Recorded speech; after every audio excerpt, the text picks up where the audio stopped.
Hello students, आज हम लोग पढ़ेंगे प्रकाश का परावर्तन। ठीक है, उसमें पहला टॉपिक है प्रकाश क्या है। तो प्रकाश एक ऐसा बाहरी भौतिक कारक है जिसकी उपस्थिति में हम लोग वस्तु को देखने की अनुभूति प्राप्त करते हैं। यानी कि हम लोग प्रकाश की ही वजह से किसी भी वस्तु को देख सकते हैं। हम लोग इसको ऐसे भी कह सकते हैं, प्रकाश एक ऐसा माध्यम है जिसकी वजह से हम लोग किसी भी वस्तु को देख सकते हैं।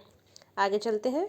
प्रकाश एक प्रकार की क्या है, ऊर्जा है। ठीक है, यह निर्वात में भी गमन करती है। यानी कि जहाँ वायु नहीं होती उस स्थान को निर्वात बोलते हैं। तो वायु वहाँ पे बहुत ही आसान, प्रकाश वहाँ पे बहुत ही आसानी से गमन कर सकता है।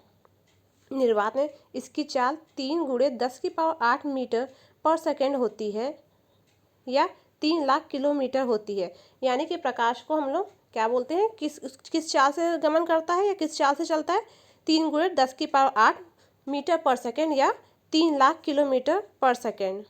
आगे चलते हैं। प्रकाश एक सरल रेखा में गति करता है।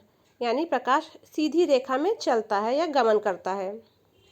उसके बाद प्रकाश एक विद्युतीय चुंबकीय तरंग है। ठीक है, उसके बाद देखते हैं पृथ्वीवासियों के लिए प्रकाश का सबसे बड़ा स्रोत सूर्य है। यानी कि हम पृथ्वीवासी यानी हम जैसे लोगों के लिए सबसे ज़्यादा प्रकाश किससे मिलता है, सूर्य से ही मिलता है। ठीक, सूर्य के प्रकाश को पृथ्वी तक पहुंचने में 8 मिनट 20 सेकंड का समय लगता है। ठीक है, यानी कि सूर्य के प्रकाश को पृथ्वी तक आने में 8 मिनट 20 सेकंड लगता है। आगे, यदि प्रकाश के पथ में एक छोटी सी वस्तु रख दी जाए तो प्रकाश सीधे चलने के बजाय क्या करता है, अपने पथ से थोड़ा सा विचलित हो जाता है। इस घटना को क्या बोलते हैं, विवर्तन बोलते हैं। इस घटना को विवर्तन कहा जाता है। ठीक है, अब आगे चलते हैं। प्रकाश का स्रोत, यानी कि प्रकाश हम लोग को किन किन चीज़ों से मिलता है। ठीक, तो प्रकाश वह वस्तु जहाँ से प्रकाश निकलती है या उत्सर्जित होती है उसे प्रकाश का स्रोत कहते हैं। जैसे जलता हुआ बल्ब, जलता हुई मोमबत्ती, लैंप, लालटेन, दिया, सूर्य इत्यादि। यानी कि इन सब चीज़ों से हमें क्या मिलता है, प्रकाश मिलता है। इसलिए इसे प्रकाश का स्रोत कहा जाता है। ठीक है, आगे चलते हैं। प्रकाश के स्रोत को 2 भागों में बांटा गया है। पहला है प्रकाश का प्राकृतिक स्रोत। ठीक है, इसमें आएगा सूर्य, तारे, जुगनू आदि। ठीक, और दूसरा है प्रकाश का स्रोत मानव निर्मित, यानी कि हम इंसानों द्वारा बनाया गया प्रकाश का स्रोत। ठीक, जैसे कि लैंप, लालटेन, दिया इत्यादि। आगे चलते हैं।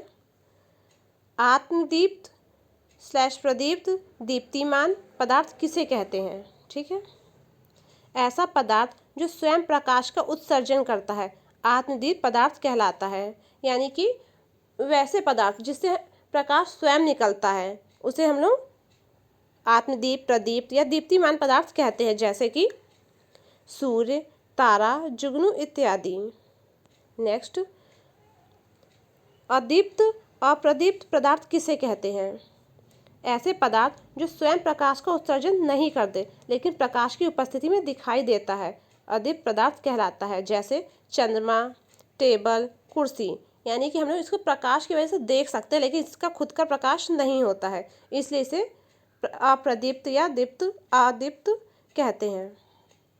आगे चलते हैं। प्रकीर्णन किसे कहते हैं। ठीक है, प्रकाश जब सूक्ष्म कणों पर पड़ता है तो वे कण उन पर पड़ने वाली प्रकाश की कुछ ऊर्जा को अवशोषित कर लेता है। यानी कि जब प्रकाश की किरणें कणों पर पड़ती हैं तो वो अपने अंदर उस कुछ ऊर्जा को अवशोषित कर लेती हैं, फिर उसे चारों ओर विकृत करते हैं। यानी कि फिर अवशोषित करने के बाद वो प्रकाश की किरणों को फैला देते हैं आगे। ठीक है, तो इस क्रिया को क्या बोलते हैं, प्रकीर्णन बोलते हैं। इस प्रक्रिया को प्रकीर्णन कहा जाता है। आगे चलते हैं। प्रकाश की किरण किसे कहते हैं।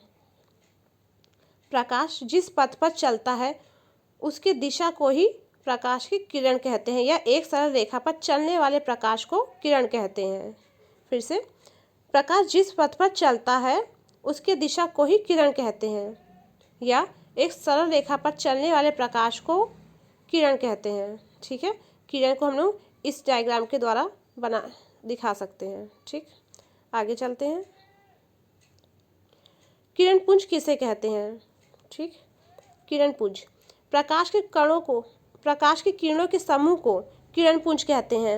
यानी कि प्रकाश के कुछ समूहों, प्रकाश की किरण के समूहों को प्रकाश पुंज कहते हैं। प्रकाश पुंज 3 प्रकार के होते हैं। ठीक, पहला समांतर किरण पुंज, उसके बाद दूसरा अभिसारी किरण पुंज और तीसरा है अपसारी किरण पुंज। इसके बारे में अभी हम लोग आगे पढ़ेंगे। समांतर किरण पुंज, ऐसे किरण पुंज जिसमें सभी किरणें आपस में समांतर हो उसे क्या बोलते हैं? समांतर किरण पुंज बोलते हैं। जैसे कि ये सारे किरण क्या है, सीधी रेखा में चल रही है। ठीक है, तो इसको क्या बोलेंगे? समांतर किरण पुंज बोलेंगे। आगे चलते हैं। अभिसारी किरण पुंज, अभिसारी किरण पुंज। ठीक, ऐसे किरण पुंज जिसमें सभी किरण एक बिंदु पर आकर जमा होते हैं उसे अभिसारी किरण पुंज कहते हैं। जैसे कि प्रकाश की किरण आ रही है और जाके एक ही जगह पे जाके मिल रही है, तो इसको क्या बोलेंगे? अभिसारी किरण पुंज। ठीक है, अब चलते हैं अपसारी किरण पुंज। अपसारी किरण पुंज, ऐसे किरण पुंज जिनके सभी किरणें एक दूसरे से फैलती हुई प्रतीत होती हैं, यानी कि एक स्थान से निकलकर फैलती हुई जाती है, यानी दूर फैल रही हैं, तो ऐसे किरण पुंज को क्या बोलेंगे? अपसारी किरण पुंज।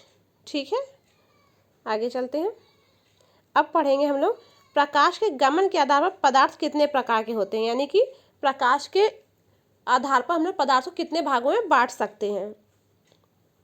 प्रकाश के गमन के आधार पर पदार्थ को 3 भागों में बांट सकते हैं। पहला है पारदर्शी पदार्थ, दूसरा है अपारदर्शी पदार्थ और तीसरा है पारभासी पदार्थ। ठीक है, इसके आगे हम लोग नेक्स्ट वीडियो में पढ़ेंगे। तब तक आप लोग ये वीडियो देखिए और हम लोग को लाइक करते रहिए।